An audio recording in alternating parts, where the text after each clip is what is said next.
Hi, this is John Prasinos, Editorial Director of Investing Daily. Welcome to my weekly weed report for Tuesday, June 14. Is inflation hurting the pot industry? As prices surge for food, energy, and other necessities, cannabis investors want to know whether inflation is hurting cannabis sales. The answer may surprise you. How bad is inflation? To quote an old pop song, it's hot, hot, hot. The U.S. Bureau of Labor Statistics reported last Friday that the headline CPI in May rose 8.6% over the year versus estimates of 8.3%. Take a look at the chart. That's the highest rate since 1981. Month over month, the CPI rose 1% versus expectations of 0.7%. Core inflation, excluding the volatile food and energy sectors, was up 0.6% in the month and 6.0% over the year. It all begs the question, how is inflation affecting marijuana consumption and sales? It seems counterintuitive, but the price of cannabis actually has been going down.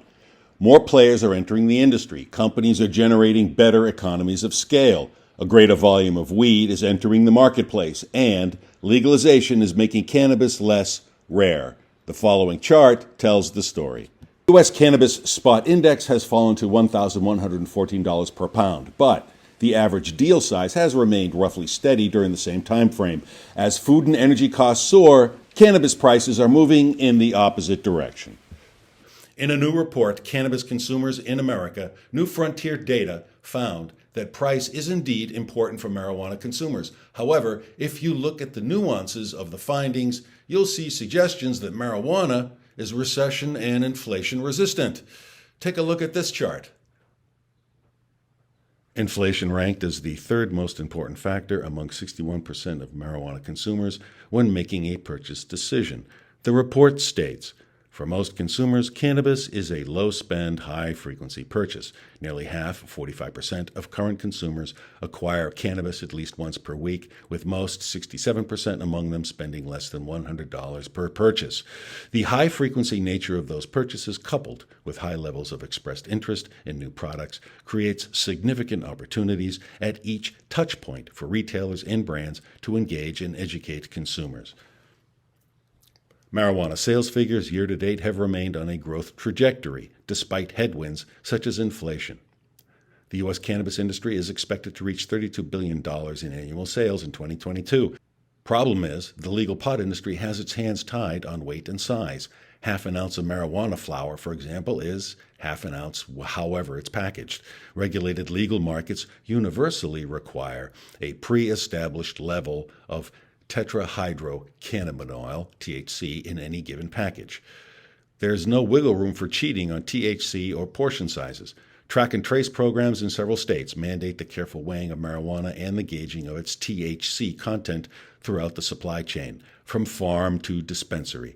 These assessments must be conducted by independent entities. With rising prices for food and gas, consumers are spending less, even on staples. For many individuals and households, marijuana is considered a staple. They're prioritizing, and marijuana remains a high priority.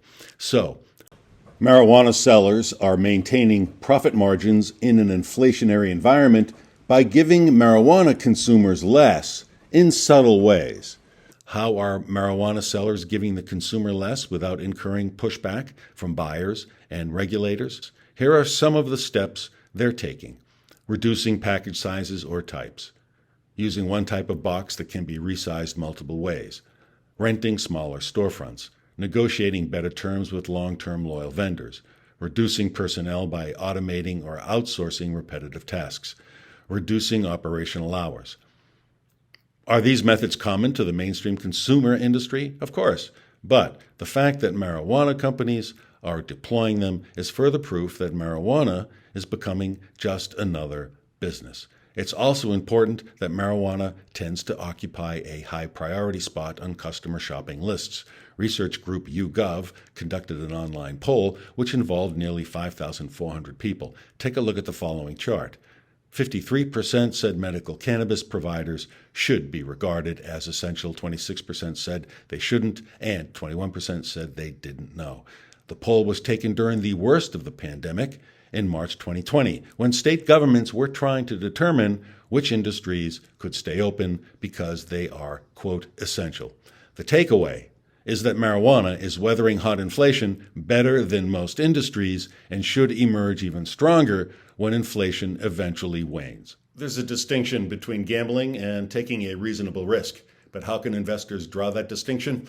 The line is especially blurry with marijuana companies. Marijuana is among the greatest growth opportunities that you'll see in your lifetime. If you pick the right pot stock, you could reap huge gains. But that's the key, picking the right pot stock. That's why I urge you to read my new book, The Wide World of Weed and Psychedelics. It's your definitive guide for making money in the thriving cannabis and psychedelics industries. To get your free copy, click the URL that appears at the bottom of the article that accompanies this video on the Investing Daily website. Well, that's it for now. Thanks for watching. Stay safe and stay invested.